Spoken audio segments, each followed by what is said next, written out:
అమ్మాయి నాకు బాగా నచ్చింది. మాకు కూడా అమ్మాయి బాగా నచ్చింది.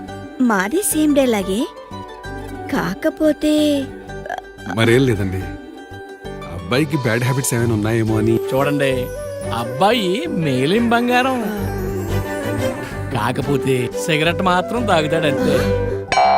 సిగరెట్? అది కూడా ఎప్పుడు పడితే అప్పుడు తాగడండి, ఏదో మందేసినప్పుడే.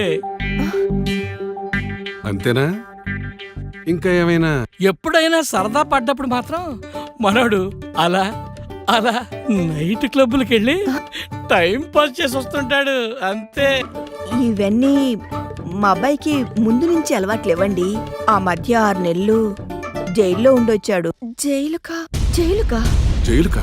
కొందరు గిట్టని వాళ్ళు అబద్ధాలు చెప్పి ఏవో క్రిమినల్ కేసుల్లో ఇరికించేశారు. అందుకేగా మనోడు అలా జైలుకి వెళ్ళాడు, ఇలా బెయిల్ మీద వచ్చేసాడు. మామూలుడా మనోడు మేలిమి బంగారం. ఎన్నాళ్ళు మా బిడ్డని కంటి పాపలా చూసుకున్నాం, గుండెల్లో దాచుకుని పెంచుకున్నాం. ఛా, ఇలాంటి అవలక్షణాలు ఉన్నవాడికి, అలా జైలుకెళ్ళి 6 నెలలు ఉండొచ్చినోడికి మా కూతురిచ్చి పెళ్లి చేస్తామని, దాన్ని గొంతుకొస్తామని ఎలా అనుకున్నారు?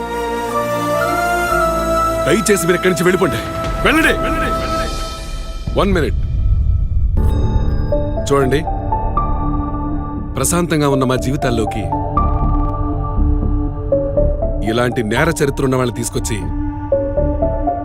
మమ్మల్ని రిస్క్ లో పారేయకండి.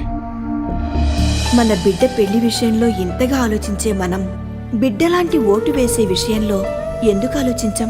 11 క్రిమినల్ కేసుల్లో A1 ముద్దాయి, 43,000 కోట్ల పట్టుబడ్డ అవినీతి, 16 నెలల చెంచల్గూడ జైలు జీవితం.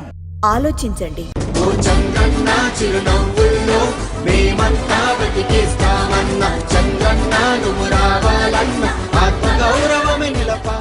ఈ వీడియో మీకు నచ్చినట్టయితే లైక్ చేయండి, షేర్ చేయండి. మరిన్ని ఇంట్రెస్టింగ్ వీడియోస్ చూడడానికి మా ఛానల్ కు తప్పక సబ్స్క్రైబ్ అవ్వండి.